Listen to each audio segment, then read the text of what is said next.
Hello everyone, welcome to mind review. I am Sakshi Kaushik और जैसा कि आप सब जानते हैं कि मैं हर ट्यूसडे और सैटरडे वीडियोस के साथ आती हूँ। So today I am up with the video on interpersonal attraction.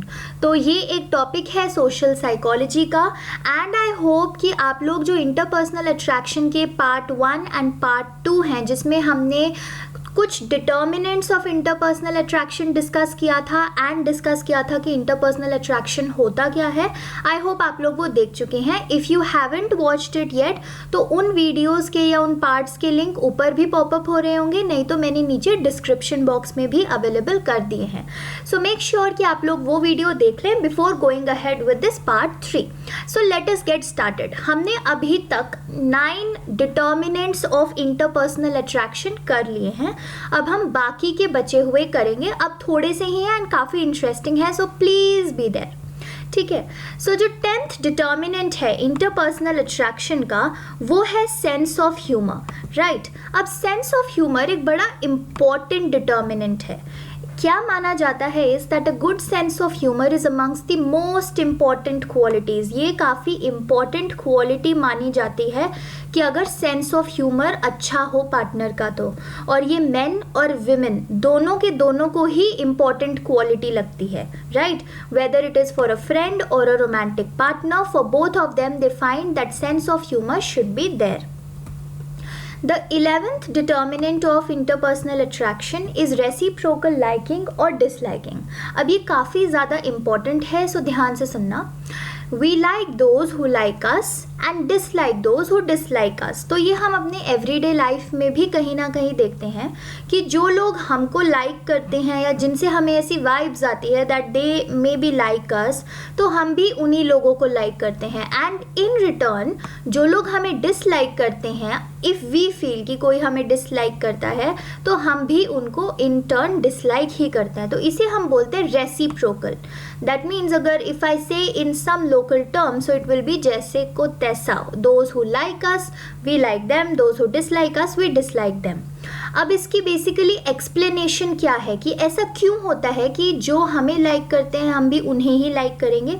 The first explanation is given by the balance theory. अब बैलेंस थ्योरी किस चीज़ पे एम्फसाइज करती है is that people's desire to maintain a consistent state when we like someone who likes us. तो balance theory basically consistency पे focus करती है कि हम लोग क्या है, कंसिस्टेंट रहना पसंद करते हैं कि अगर कोई हमें लाइक करता है, इफ समबडी लाइक्स अस, तो हमें भी उस इंसान को लाइक करना ही चाहिए ताकि हम कंसिस्टेंट रहें एक बिहेवियर में। सो ये है बैलेंस थ्योरी के अकॉर्डिंग एक्सप्लेनेशन कि हम ऐसा इसलिए करते हैं क्योंकि हम कंसिस्टेंट रहना चाहते हैं। अटैचमेंट थ्योरी क्या एक्सप्लेन करती है? It states that when someone likes us it signals her or his willingness to provide care and support. तो अटैचमेंट थ्योरी बेसिकली इस चीज़ को ऐसे एक्सप्लेन कर रही है कि अगर कोई इंसान हमें लाइक करता या करती है, सो बेसिकली हमें क्या दिखता है उस चीज़ में कि that person is willing to care for me and support me whenever I need that care and support. Right. तो अटैचमेंट थ्योरी ये चीज़ प्रोवाइड करती है, और अगर कोई हमें केयर और सपोर्ट देगा सो इन रिटर्न हम भी उस इंसान को लाइक करेंगे ही करेंगे। After that is the self fulfilling prophecy. Self fulfilling prophecy कैसे एक्सप्लेन करें? It states that when we believe that somebody likes us then we also want to like them back। ठीक है। इसमें बेसिकली क्या हो रहा है कि हमारा एक सॉर्ट ऑफ बिलीफ है कि कोई हमको लाइक कर रहा है, सो हम उसके साथ और लाइकेबल हो जाते हैं, उनके प्रेजेंस में और लाइकेबल हो जाते हैं।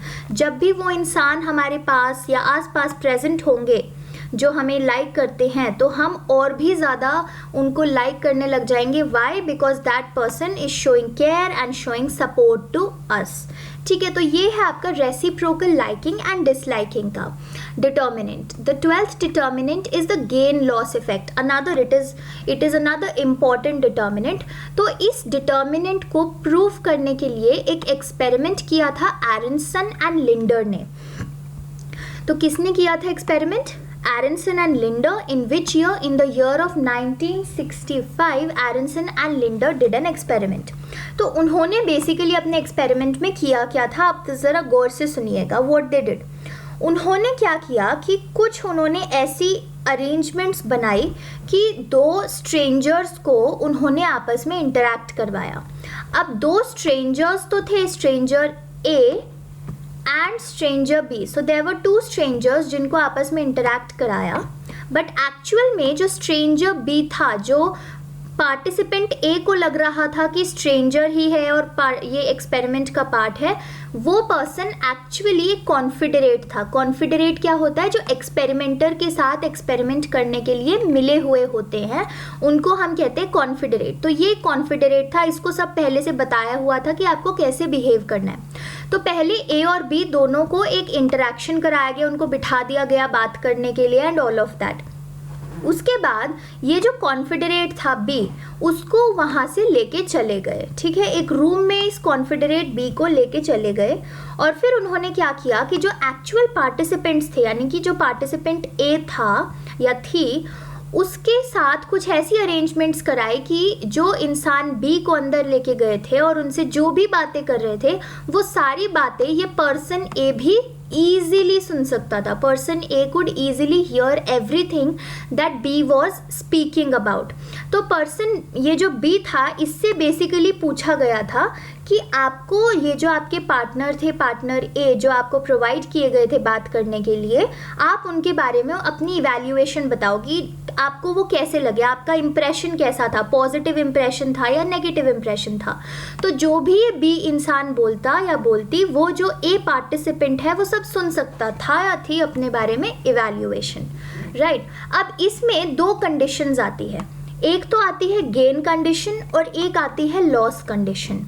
जो पार्टिसिपेंट्स गेन कंडीशन में थे, गेन कंडीशन क्या होता है कि पहले तो उन पार्टिसिपेंट्स के बारे में एक नेगेटिव इम्प्रेशन बना. ठीक है, तो पहले एक नेगेटिव इम्प्रेशन बना, लेकिन फिर उनके साथ जब और भी मीटिंग्स होती गई, फिर फाइनली उन्होंने उनके बारे में एक पॉजिटिव इम्प्रेशन दिया कि नो, पहले मुझे बी ने क्या बोला उस स्टेट में कि पहले मुझे ए थोड़ा नेगेटिव लगता था, बट अब मुझे पॉजिटिव लगने लग गया. So this is the gain condition. कुछ गेन हुआ है ना, पहले नेगेटिव था पर नेगेटिव से क्या हो गया, पॉजिटिव इम्प्रेशन बन गया. तो जो पार्टिसिपेंट्स गेन कंडीशन में थे, they like the other even more. ठीक है, तो उनको जो बी है एज अ पर्सन बी, वो उनको और भी ज़्यादा पसंद आने लगे. क्यों? क्योंकि उनका नेगेटिव से पॉजिटिव में कुछ चेंज हुआ है, कुछ गेन हुआ है उनको. पर जो पार्टिसिपेंट्स लॉस कंडीशन में थे, लॉस कंडीशन क्या होता है कि पहले तो इम्प्रेशन पॉजिटिव था, पर जब और भी मीटिंग्स हुई उसके बाद वो इम्प्रेशन जो है वो नेगेटिव इम्प्रेशन बन गया. तो पहले जो पॉजिटिव था वो अब नेगेटिव हो गया, तो कुछ लूज हो गया, कुछ लॉस हो गया ए का. राइट. तो जितने भी पार्टिसिपेंट लॉस कंडीशन में थे, वो जो उनके दूसरे पार्टनर थे, जो इवैल्यूएशन बना रहे थे उनके बारे में, वो उनको डिसलाइक करने लगे. So this is the gain loss effect, कि जो गेन कंडीशन में होगा, जिसके बारे में पहले थोड़ा नेगेटिव आउटकम है लेकिन फिर पॉजिटिव इम्प्रेशन बनेगा, तो हम ज़्यादा लाइक करेंगे जो भी इंसान हमारे बारे में इवैल्यूएशन बना रहा है या इम्प्रेशन बना रहा है उसे. लॉस कंडीशन में पहले पॉजिटिव था फिर नेगेटिव हो गया, तो हम उस इंसान को ज़्यादा डिसलाइक करेंगे. राइट. सो ये हो गया आपका gain loss effect. Now the 13th one, जो कि आजकल काफ़ी ज़्यादा कॉमन डिटर्मिनेंट हो गया है, that is attraction over the internet. कि यू नो आजकल विद द इमर्जिंग टेक्नोलॉजी हम लोग सिर्फ फेस टू फेस कम्युनिकेशन पे बेस्ड अट्रैक्शन नहीं रखते.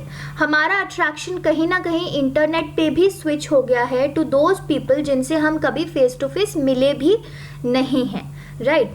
सो देयर वाज अ पर्सन जिसका नाम था मैकीना एटॉल. एटॉल क्या हुआ, एंड अदर्स. तो McKenna and others in the year of 2002. तो 2002 में मैकीना एटॉल ने क्या स्टेट किया था, वॉज कि liking over the internet is determined by the level and the quality of conversation.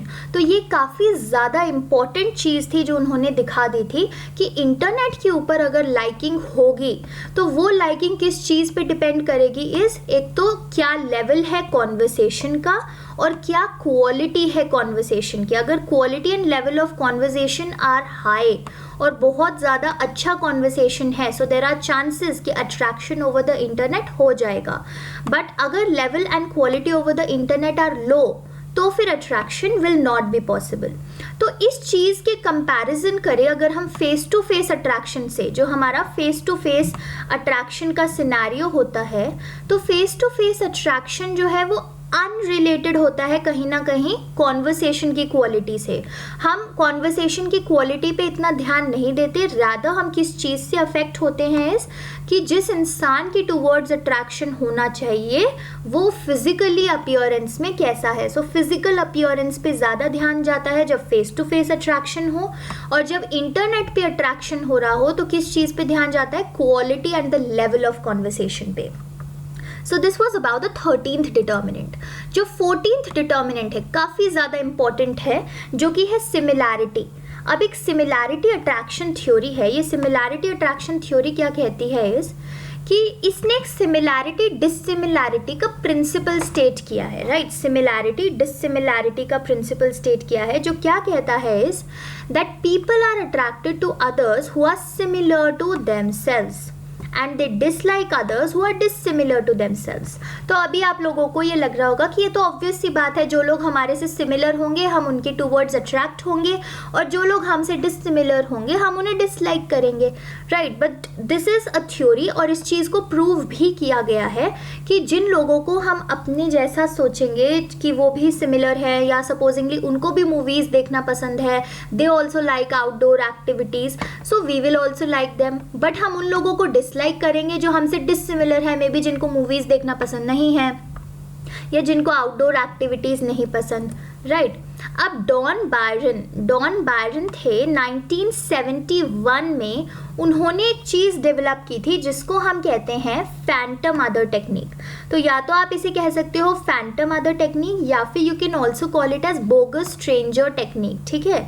Bogus stranger technique या फिर phantom other technique that was given by Donn Byrne. अब इससे क्या हमें पता लगता है, ये क्या थी फैंटम अदर टेक्निक या फिर बोगस स्ट्रेंजर टेक्निक। इसमें बेसिकली था कि जो लोग सिमिलर बैकग्राउंड से होते हैं they are more likely to be attracted to other people who are from that same background. तो अगर हम लोग सेम बैकग्राउंड से हैं तो कुछ सिमिलैरिटी हमारे बीच में हो गई, that we are belonging to the same background. तो फिर इसीलिए उससे क्या रिलेशन हमें मिलता है कि हम उन लोगों को लाइक करते हैं जो हमारे से सिमिलर हो, चाहे वो बैकग्राउंड में सिमिलर हो या हमारे टेस्ट, लाइक्स, डिसलाइक्स उन चीज़ों में सिमिलर हो। People desire people of a similar level of attractiveness and who are similar in other factors as wealth। तो ये चीज़ जो सिमिलैरिटी की है वो सिर्फ बैकग्राउंड से, लाइक्स एंड डिसलाइक से ही रिलेटेड नहीं रह जाती है, it is also related to level of attractiveness. हम अपने आप को जिस लेवल ऑफ अट्रैक्टिवनेस पे देखते हैं, वी वॉन्ट दैट जिन लोगों से हम अट्रैक्ट हों they are also of some similar level of attractiveness, ठीक है। अब कुछ लिमिटेशंस भी आती है सिमिलैरिटी इफेक्ट की। लिमिटेशन जो नंबर 1 लिमिटेशन है that is complementarity view. Complementarity view क्या कहता है, that people are more likely to be attracted to partners who complement. Complement का क्या मतलब होता है, यानी कि जो लोग सिमिलर नहीं होते, rather than are similar as the latter may constantly remind us of our faults. तो इसका बेसिकली ये मतलब होता है कि कॉम्प्लीमेंटैरिटी व्यू स्टेट्स कि जो लोग हैं वो ज़्यादा लाइकली हैं अट्रैक्ट होने के टू दोज पार्टनर्स जो उनसे डिससिमिलर हैं। क्यों? क्योंकि जो पार्टनर उनसे सिमिलर होंगे, जो उनके सेम हैबिट्स रखते होंगे, सब कुछ सिमिलर होगा, वो उनको फॉल्ट्स की याद दिलाते रहेंगे। फॉल्ट्स की याद कैसे दिलाते रहेंगे, क्योंकि उनमें भी वही सारी चीज़ें हैं जो ऑलरेडी मुझ में प्रेजेंट है, राइट। तो सिमिलैरिटी इज़ इम्पॉर्टेंट जो इनिशियल अट्रैक्शन होता है, ठीक है। जो इनिशियली हम किसी से अट्रैक्ट होते हैं उसमें हम सिमिलैरिटी देखते हैं, उसमें वी वांट कि सिमिलर होगा तो ही हम, क्यों अट्रैक्शन होता है उस वक्त, क्योंकि we have some common topics to talk about, तो इंटरेक्शन होता है जिससे अट्रैक्शन डेवलप हो सकता है। बट लेटर स्टेजेस पे हम कॉम्प्लीमेंटैरिटी देखते हैं कि पार्टनर कितना डिफरेंट है हमसे, right. After that is the self-expansion hypothesis. Self-expansion hypothesis क्या कहता है? That we have a tendency for growth and for expansion. कि हमारी एक टेंडेंसी होती है, ह्यूमन का नेचर होता है कि हमें अपनी लाइफ में और ग्रो करना होता है, अपने थॉट्स को ग्रो करना होता है और हमें और डेवलप होना होता है। तो डिफरेंस होंगे अगर इंटरेस्ट में, अगर सिमिलर इंटरेस्ट नहीं होंगे दो लोगों के बीच में, तो उससे क्या होगा, हमें ज़्यादा एक्सपोजर मिलेगा, ज़्यादा सेल्फ एक्सपेंशन हो पाएगा क्योंकि हम ज़्यादा चीज़ें एक्सप्लोर कर पाएंगे। तो ये कुछ लिमिटेशंस हैं जो सिमिलैरिटी इफेक्ट जो है अकाउंट नहीं करता, जैसे कॉम्प्लीमेंटैरिटी व्यू है, सेल्फ एक्सपेंशन हाइपोथेसिस है। इन रीजंस की वजह से भी अट्रैक्शन हो सकता है जो सिमिलैरिटी इफेक्ट एक्सप्लेन नहीं कर पाता, right. Then the last set of factors जिस पे हम आते हैं वो है अदर फैक्टर्स। अदर फैक्टर्स में चीज़ें आ जाती है जैसे कि क्लोथिंग, कैसी क्लोथिंग का स्टाइल है आपका, हाइट आ जाता है, वेट आ जाता है। अब ये जो क्लोथिंग हाइट एंड वेट है ये डिपेंड करता है आपका कल्चर कैसा है, ठीक है। कल्चर टू कल्चर वेरी करेगा कि एक कल्चर में कैसी हाइट वेट और क्लोथिंग को अट्रैक्टिव देखा जाता है और कैसी हाइट वेट क्लोथिंग को अट्रैक्टिव नहीं देखा जाता। फिर अदर फैक्टर्स में आपके बिहेवियरल स्टाइल भी आ जाते हैं कि आप कैसा बिहेवियर पोर्ट्रे करते हो, फूड प्रेफरेंसेस आ जाते हैं, फर्स्ट नेम्स आ जाते हैं, may be same first name है तो अट्रैक्शन हो जाए, राइट। यूथफुल वॉकिंग स्टाइल आता है, एक फर्म हैंडशेक जिसे हम बोलते हैं वो भी आ जाता है। So other factors will include all of these things, right. So thank you so much for watching this video. I am reminding you again कि जो इस चैप्टर का इंटरपर्सनल अट्रैक्शन के पहले की वीडियोस हैं पार्ट 1 एंड पार्ट 2, उनके links मैंने डिस्क्रिप्शन में दे दिए हैं। And in next video I will be talking about the theories of attraction. So stay tuned, like the video, share it with your friends and subscribe to my channel, और उस bell icon को भी press कर देना so that जैसे ही मैं next video के साथ आऊँ you will get to know. Thank you and have a nice day, bye bye.